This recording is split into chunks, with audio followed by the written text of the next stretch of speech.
Olá, tudo bem com vocês? Eu sou Silvana, professora de língua portuguesa. Estou aqui hoje para que juntos possamos aprender um pouco mais sobre o gênero textual História em Quadrinhos. Vamos lá? Você sabe o que é uma história em quadrinhos? Eu acredito que durante a vida escolar de vocês já tenham estudado esse gênero, ou tenham visto em algum momento, em alguma atividade escolar, ou até mesmo na vida pessoal de vocês, em um momento de leitura, de entretenimento, enfim. Se vocês conhecem esse gênero, é porque com certeza vocês já leram. Mas se não estão lembrados, ou se acham que não conhecem, se acham que nunca leram a história em quadrinhos, não se preocupe, porque eu vou apresentar ela hoje aqui para vocês. Se leram, com certeza lembram de alguns personagens famosos, como por exemplo Mônica, Cebolinha, Cascão, né? E se não estão lembrados desses personagens, eu vou relembrar e lembrar quem são eles. E autores, vocês conhecem, já ouviram falar de algum autor muito famoso por conta desse gênero textual? Eu acabei de citar personagens que são muito famosos, né? E o autor que está por trás desses personagens também é muito famoso. Caso vocês não conheçam, eu vou apresentar para vocês agora. É Maurício de Souza. É esse senhor aqui que vocês estão vendo na foto. Ele é muito famoso porque ele é o criador da turminha mais famosa de história em quadrinhos do Brasil, que é a Turma da Mônica. Maurício de Souza, ele nasceu em 1935 e além de um grande desenhista, ele também é empresário, porque essa marca ela se tornou muito reconhecida no país e ela está presente não só no gênero textual, mas como também em muitos produtos. Maurício de Souza ele se tornou tão famoso que ele participa de um grupo seleto de autores, não só de história em quadrinho, mas de vários gêneros textuais. Esse grupo seleto de autores famosos, renomados, né, eles participam de um grupo chamado Academia Paulista de Letras, né? Então ele já foi muito premiado, muito reconhecido, ele é muito reconhecido e devido a isso ele participa desse grupo de grandes autores, de grandes escritores que contribuem tanto com nossa literatura. Por esse motivo, eles participam desses grupos, né, que são academias, né? Tem a Academia Brasileira de Letras, aí ele participa específica da Academia Paulista de Letras, ok? Então, gente, no início eu perguntei se vocês lembravam de personagens como Mônica, Cebolinha, Cascão. Eu acredito que sim, gente, porque eles são muito famosos. Mas também, se vocês não lembram, ou nunca viram, ou nunca leram a história e quadrinhos, não se preocupe, porque, como eu disse, eu vou apresentar essa turminha agora para vocês. Esses são alguns dos personagens da Turma da Mônica. Digamos que são os personagens aí principais, os que de fato aparecem constantemente em todas as narrativas, né? Então nós temos aí a Mônica, que é a que dá o nome da turma. Ela de fato é aí a protagonista desses personagens, ou seja, ela sempre é a personagem principal, né? A Mônica ela tem uma característica muito forte porque ela tá sempre com o coelhinho Sansão e ela também tem um gênio forte.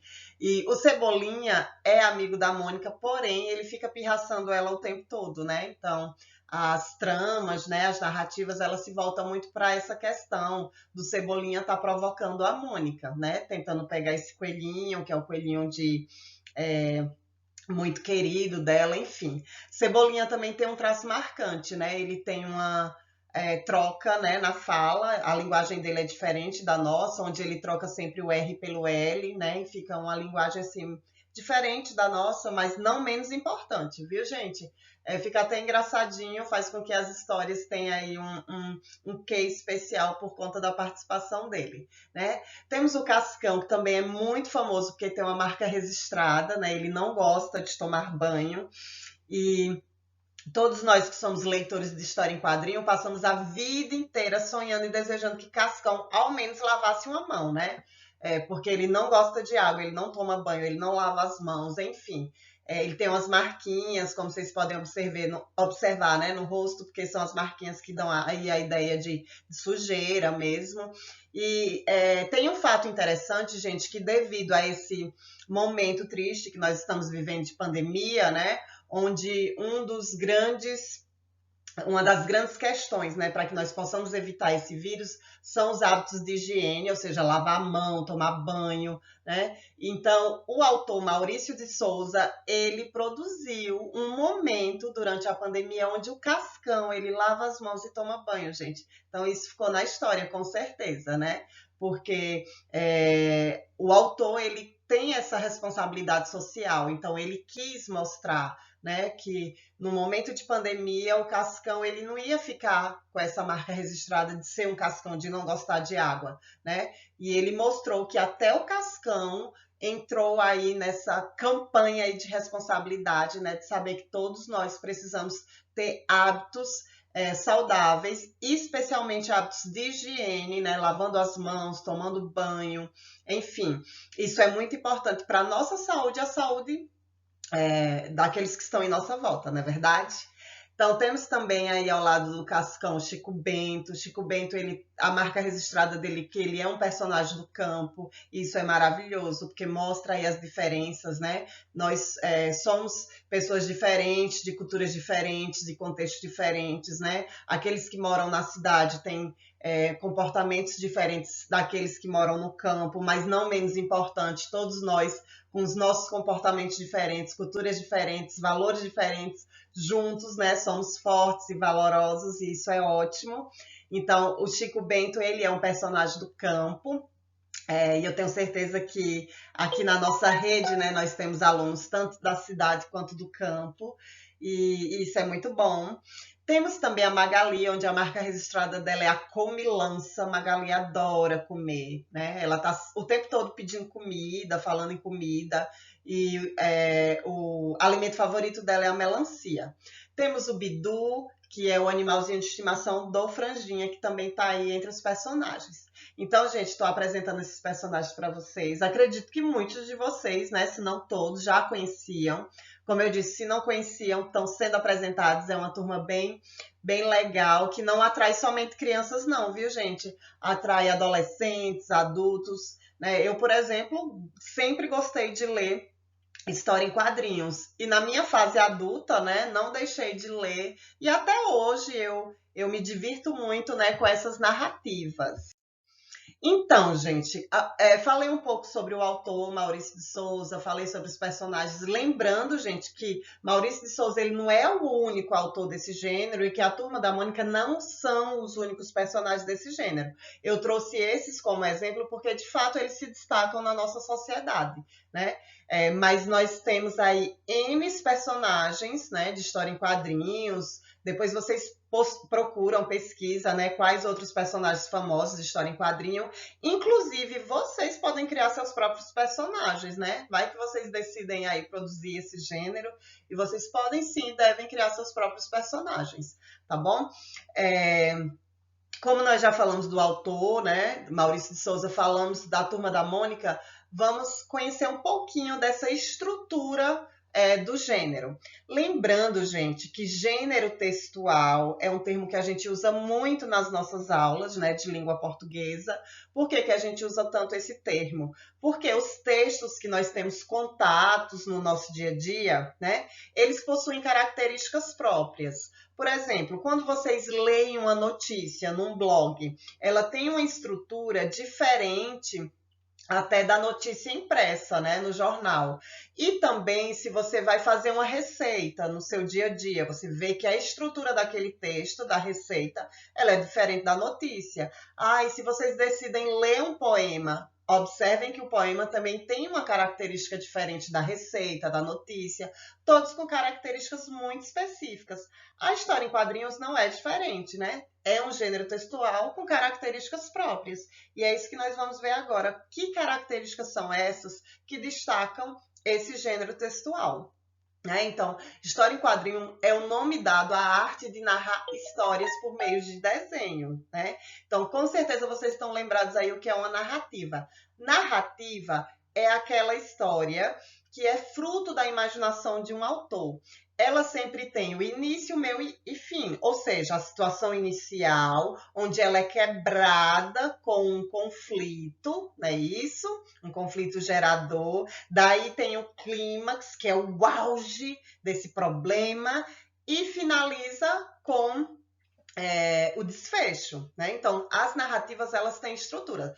Essa estrutura são histórias contadas, frutos da imaginação de quem as produziu, e elas sempre têm situação inicial, ela tem o desenvolvimento aí com o conflito, o clímax, e ela tem o desfecho, que é o final da história, certo? Outra característica marcante das narrativas é que ela apresenta personagens, ela apresenta o tempo, o espaço, né, onde se dá essa história, enfim, são características próprias das narrativas, que são muitas. Por exemplo, o conto é uma narrativa, a crônica, fábulas, histórias em quadrinhos, né? Então, todos esses gêneros textuais, eles se enquadram aí dentro dessa tipologia, né? Ou seja, dentro desse tipo de texto, narrativa, ok?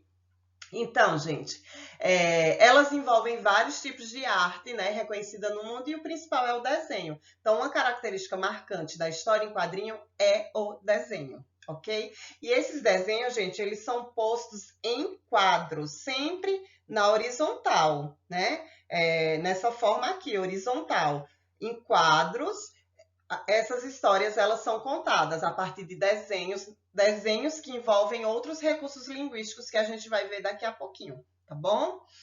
E são histórias, né, que atraem muito o público jovem, né, especialmente, mas atrai também as crianças e os adultos, né? Nós que somos adultos, vocês que estão aí, que são jovens e que são adultos também, tenho certeza que vão gostar muito de consumir esse tipo de gênero textual, ok? Vamos lá? Então, os artistas, eles utilizam diversos recursos, né, para produzir a história em quadrinho, que são narrativas, ou seja, histórias contadas a partir de desenhos na horizontal dentro de quadrinhos. E, além dos personagens, além dos cenários, quais são os recursos que esses autores utilizam? Os balões, ou seja, essa história é contada a partir da fala dos personagens, né? Então, para indicar a fala desse personagem, são produzidos balões, né? E são muitos os tipos de balões, não é apenas um. Por quê? Porque os personagens, eles precisam mostrar a expressividade deles, né? Nós, leitores, temos que nos sentirmos dentro da história. E esses recursos linguísticos, eles são utilizados para isso. Existem, por exemplo, balões de forma contínua que indicam uma fala comum. Existem balões com tracejados, pontilhados, que já indicam o sussurro, né? Existem balões que indicam gritos, eles já são bem mais marcantes. Enfim, vou mostrar para vocês daqui a pouquinho, tá bom? Então, além dos balões, existem outros recursos, né? Marcas cinéticas, que indicam movimentos, e onomatopeias também. Vamos ver esses recursos agora na prática? Veja só. Aí eu trouxe alguns modelos de balões. Esse primeiro, como eu falei, ele tem a linha contínua. Então, se ela é contínua, ela indica uma fala comum. Significa que o personagem está conversando normalmente. Ele não está gritando, ele não está sussurrando, ele não está pensando, ele não está chorando, enfim, ele está conversando normalmente. Observem, gente, que o balão tem esse traço contínuo e existe essa pontinha que indica fica sempre na direção da boca do personagem, para indicar que realmente é uma fala, tá bom? Nós chamamos essa pontinha de apêndice. No segundo balão, o apêndice, ele não é mais em forma de setinha, né? Ele está em forma de bolinhas. Por quê? Porque esse segundo balão é o do pensamento, ele tem forma de nuvens. Então, quando vocês se depararem com esse balão, significa que o personagem, ele não está falando, ele está apenas pensando, né? Esse terceiro balão, que tem esses traços pontiagudos, né, bem marcantes, dá até uma ideia de um impacto, é um grito, né? Então, toda vez que o personagem estiver gritando, tem esse tipo de balão aí, ok? O pontilhado, como eu falei, indica cochicho, sussurro, quer dizer que o personagem está falando baixinho, né? Ele não está falando normalmente, ele não está gritando, ele não está pensando, ele está cochichando, ok?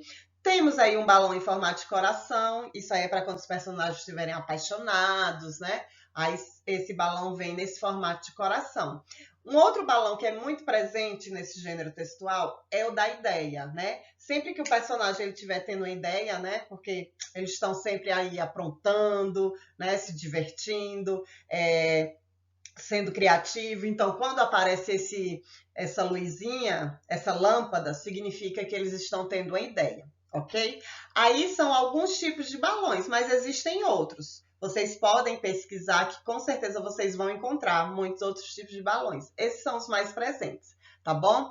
Além dos balões, gente, nós temos esse outro recurso aí, que é a onomatopeia, né? A onomatopeia, esse nome aí diferente, né? Representa os sons dentro da história em quadrinho. Como assim, professora? Som?